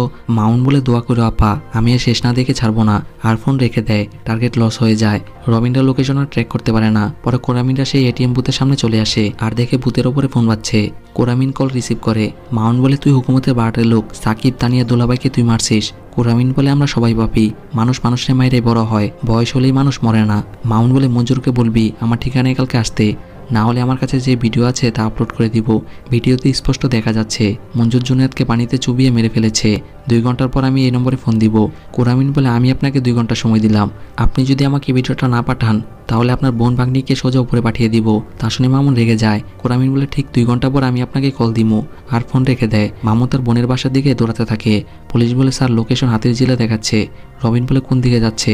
পুলিশ বলে বাড্ডার দিকে। মামুন দৌড়ায় আর তার বোনকে ফোন দেয় কিন্তু ফোন ধরে না। পরে মামুন রবিনকে ফোন দেয়।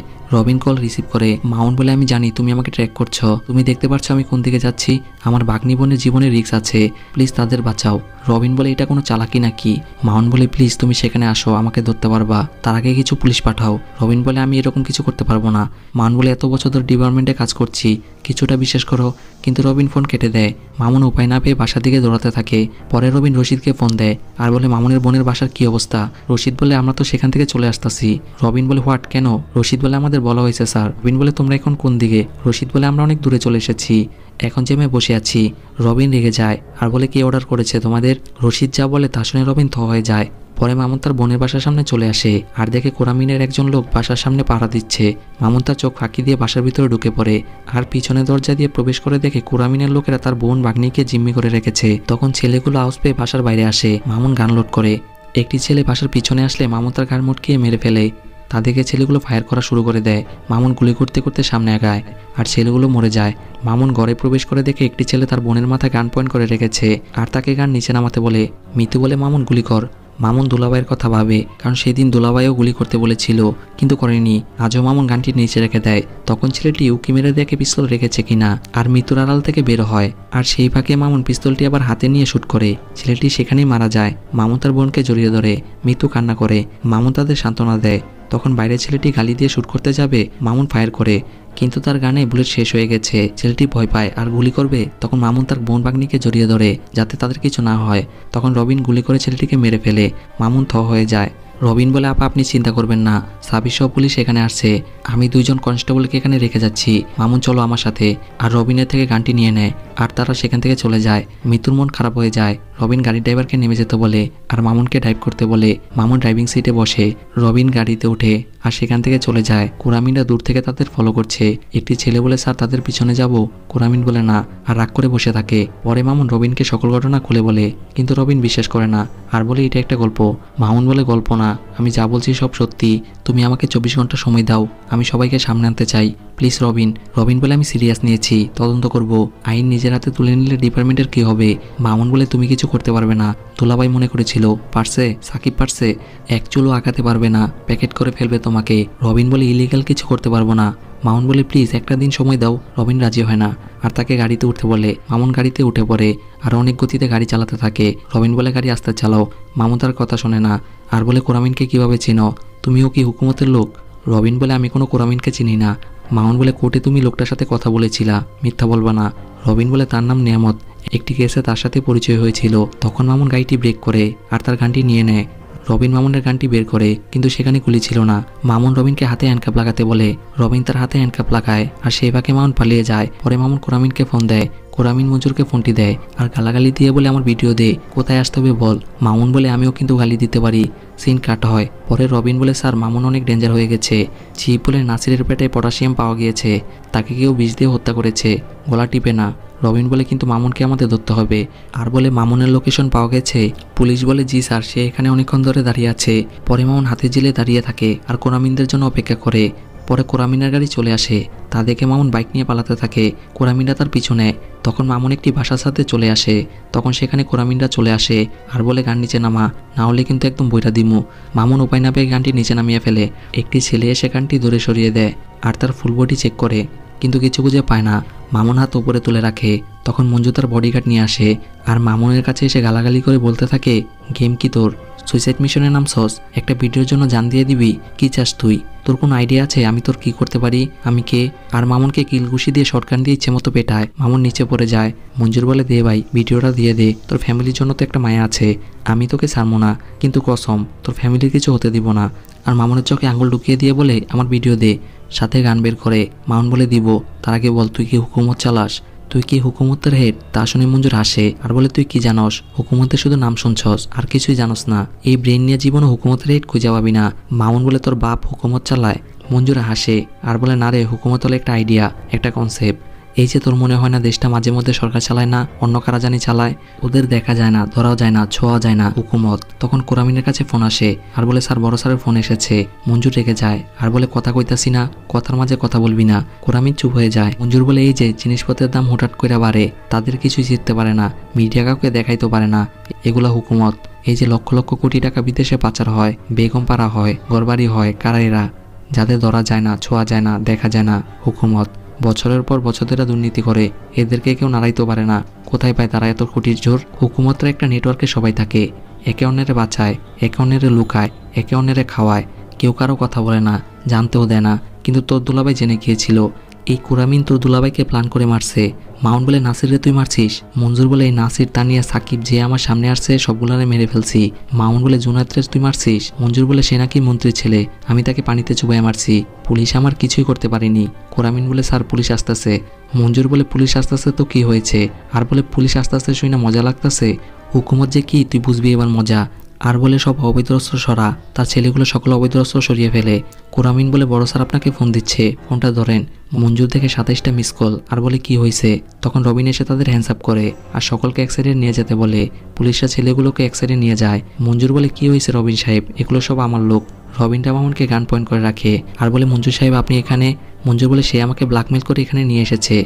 আর গালি দিয়ে বলে, তাকে শ্যুট করেন, সে একটা দেশদ্রোহী, রাষ্ট্রদ্রোহী, শ্যুট করেন। তখন মঞ্জুরের কল আসে। মঞ্জুর কল রিসিভ করে আর বলে, আপু তুমি এতবার ফোন দিচ্ছ কেন? রাকিব চৌধুরী বলে, তোমার ভিডিও ভাইরাল হয়ে গেছে। আসলে এতক্ষণ মামুনের সাথে যা করা হয়েছে, যা বলা হয়েছে, পাবলিক তার লাইভ দেখেছে। তা শুনে মঞ্জুর থ হয়ে যায়। মামুন মুচকি এসে আর ক্যামেরার দিকে তাকায়। মঞ্জুর বোকা হয়ে যায়। মামুন বলে, জুনাইদের কোনো ভিডিও নাই, আজ নতুন একটা ভিডিও তুই বানাইলি। রবীন্দ্র তখন মঞ্জুরকে গান পয়েন্ট করে। মামুন বলে, এখন মার, পুরো দেশ দেখছে তুই কত বড় ক্রিমিনাল। তখন লাইভ বন্ধ হয়ে যায়। পরে মঞ্জুর হিট করতে আসলে মামুন একটাই লাথি মারে। মঞ্জুর ফ্লোরে পড়ে যায়। তখন কোরামিনের ফোন আসে। কোরামিন কল রিসিভ করে। মঞ্জুর বলে, দেশের মানুষ দেখছে তো কি হয়েছে, হুকুমত আমার কিছু হতে দিব না, কারণ হুকুমত জানে মঞ্জুর করিম শেষ মানে হুকুমতও শেষ। তখন কোরামিন মঞ্জুরকে হেডশট করে মেরে ফেলে। পুলিশরা তাকে গান নিচে নামাতে বলে, কিন্তু কোরামিন নিজের গান নিয়ে নিজের মাথায় গুলি করে। তা দেখে মামুন রবিনরা হতভম্ব হয়ে যায়। এই ক্যামেরা লাগানোর পিছনে সাবির আর সোফিয়া মামুনকে সাহায্য করেছিল। পরে আমরা রাইকে দেখতে পাই, অক্সিজেন মাস্ক পরে বেডে শুয়েছিল। তখন তার হাত নড়ে ওঠে, তার মানে রাই এখনও জীবিত আছে। এখানে ওয়েব সিরিজটির এন্ডিং হয়। তো গাইজ, ভিডিওটি যদি ভালো লাগে অবশ্যই লাইক কমেন্ট শেয়ার করবেন। আর আপনি যদি চ্যানেল নতুন হয়ে থাকেন অবশ্যই সাবস্ক্রাইব করবেন। অলরেডি যারা সাবস্ক্রাইব করেছে অসংখ্য ধন্যবাদ। আসসালামু আলাইকুম।